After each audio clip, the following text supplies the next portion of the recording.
ഈ 50 പേരുണ്ടെങ്കിൽ ഒരാൾക്ക് വേണ്ടി മാത്രമായിട്ട് ആരെങ്കിലും പോർഷൻ ഉണ്ടാക്കുമോ? ഞാൻ കാൽക്കുലേറ്റ് ചെയ്യും നല്ല വാഷ്റൂംസ് ഉള്ള റെസ്റ്റോറൻറ്റ്സ് എവിടെയാണുള്ളതെന്ന് ആദ്യം ആലോചിക്കും. നമുക്ക് അതായത് നമ്മുടെ ഷൂട്ടൊക്കെ തുടങ്ങുന്ന സിറ്റുവേഷനിൽ തുടങ്ങുന്ന സമയം നമ്മളിങ്ങനെ നോക്കുമ്പോഴത്തേക്ക് നമ്മളിങ്ങനെ ചുറ്റിലും നോക്കുമ്പോൾ ആരും കാണുന്നില്ല. അതായത് ക്യാമറയുടെ അപ്പുറത്ത് മാത്രം ഒരു ആക്ടർ ഉണ്ടാവും, ഇപ്പുറത്ത് ഞാനല്ലേ ഉള്ളൂ എന്നുള്ള രീതിയിൽ നോക്കുമ്പോൾ വേറെ ആരും ഇല്ല. ഇവൺ ഇപ്പൊ നമുക്കൊന്ന് വാഷ്റൂമിൽ പോകാൻ വേണ്ടി നോക്കിക്കഴിഞ്ഞു കഴിഞ്ഞാൽ ക്രൂവിന് വാഷ്റൂംസ് ഉണ്ടാവില്ല ചിലപ്പോൾ. അങ്ങനെയുള്ള സിറ്റുവേഷൻസ് ഉണ്ടായിരുന്നു.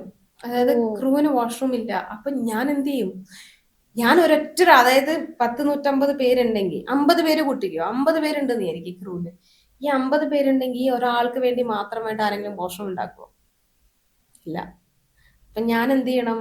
ഞാൻ അപ്പൊ പർച്ചേസിന് പോകുന്ന സമയത്ത് ഞാൻ കാൽക്കുലേറ്റ് ചെയ്യും നല്ല വാഷ്റൂംസ് ഉള്ള റെസ്റ്റോറൻറ്റ്സ് എവിടെയാണുള്ളതെന്ന് ആദ്യം ആലോചിക്കും. എന്നിട്ട് അതുമായിട്ട് ബന്ധപ്പെട്ട് അവിടെ എവിടെന്നെങ്കിലും ഇത് ഈ പറയുന്ന ലിസ്റ്റിൽ ഏതെങ്കിലും ഒരു സാധനം അവിടെ നിന്ന് എവിടെന്നെങ്കിലും വാങ്ങിക്കാനുണ്ടോന്ന്, അങ്ങനെ ഞാൻ അവിടെ പോകും. അല്ലെങ്കിൽ ഓൺ ദ വേ ഒബ്രോണിൽ കയറും, അല്ലെങ്കിൽ ലുലു കയറും, എങ്ങനെയെങ്കിലും ഏതെങ്കിലും ഒരു മോളിൽ കയറും. അന്ന് പിന്നെ ഫോറും ഇല്ല, ഇവിടെ ഉണ്ട് സെനസ്വയ മോളുണ്ട്. അപ്പൊ ഞാൻ ചില സമയത്ത് അങ്ങനെ കാൽക്കുലേറ്റ് ചെയ്തിട്ടൊക്കെ ഉണ്ട്. അത് നമ്മൾ അങ്ങനെ ചെയ്യേണ്ടി വരും. അങ്ങനെയുള്ള കുറെ സിറ്റുവേഷൻസ് ഫേസ് ചെയ്യേണ്ടി വന്നിട്ടുണ്ട്.